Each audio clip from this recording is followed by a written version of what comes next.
Hello folks, I'm Ricky Tran with Cutlery and More. Today we are going to take a look at Shapton's lineup of stones and sharpening accessories. And more specifically, we're going to break down the different grit levels that sharpening stones offer and hopefully make it easier to digest and understand.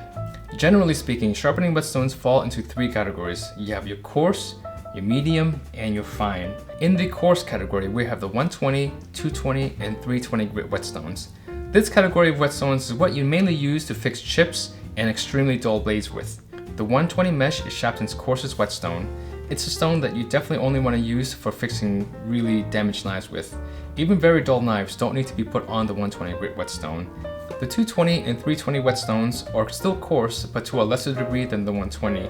They still can be used to fix chips and gouges, so knives with very small nicks and chips on the cutting edge can be thrown onto the 220 or 320 whetstone.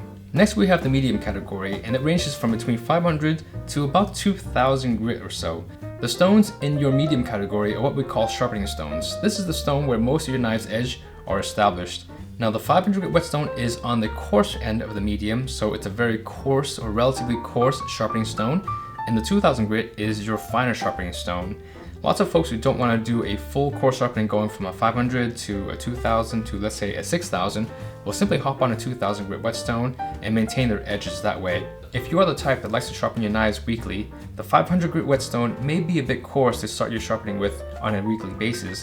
It simply takes off too much material. In that case, the 1000 or the 2000 grit whetstone will be your stone of choice.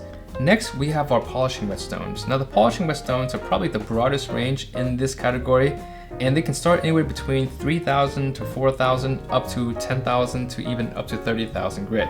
Now the 3,000 grit whetstone can also be seen either as a fine sharpening stone or a low grit polishing stone. The 3,000 grit whetstone is a great all-arounder. It can sharpen typically almost as fast as a 1,000 grit stone, but gives you a finish or an edge that is just as sharp as a higher grit stone, say a 5,000 or 6,000 grit stone, but it doesn't give you that mirror polish. The next stone is the 4,000 grit stone, and this stone really falls into the same category or same use cases as the 3,000 grit stone. It can either be used as a finishing stone, and you don't really get that mirror polish, and also people who like to jump between either a 1,000 to a 10,000 or 1,000 to a 16,000 would typically like to hop on a 4,000 grit stone as that middle stepping stone. It gives your knife a little bit better of a clean edge to actually hop onto a finer stone so that you don't have to work as hard when you go into the finer stone, but it also is a great finishing stone for those who just simply want a really nice clean edge without that mirror polish. The 6,000 and 8,000 grit stones are generally accepted as mainstream polishing stones. Some chefs who would choose an 8,000 grit over a 6,000 grit stone is because they want their knives to have a very specific look. The 10,000 grit stone is that stone that is going to give you the best polish in terms of a look relative to the 6,000 and 8,000 grit stone. Again, the cutting edge is not going to get necessarily sharper or better, but it will have a much higher polish, and some people will also use the 10,000 grit when sharpening sushi knives and yanagibas, which may aid their knives stay rust-free longer. Certain chefs who are very experienced want the 8,000 and 10,000 grit finishes, but for most of us who are just getting into sharpening, a 6,000 grit polish will do just as well. As long as you remember the three main categories and their purpose, you'll do just fine. If you're looking for a stone to fix either a small or large chip on your cutting edge, look at your coarse or fixing stones. If you're looking for a stone to establish a sharp cutting edge, look in the medium or sharpening category. And if you're looking for a very specific look or polish for your knives after they have been sharpened, then look at the polishing stones. With a 3,000 grit whetstone giving you a very hazy polish, up to a 10,000 grit whetstone which gives you a mirror polish. The choice is up to you. And lastly, we have two accessories that will complement your Shapton Glass Stones. The first is the Shapton Pond.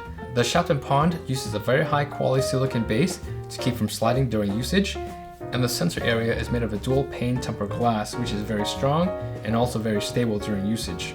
The next accessory is the Shapton Diamond Lapping Plate.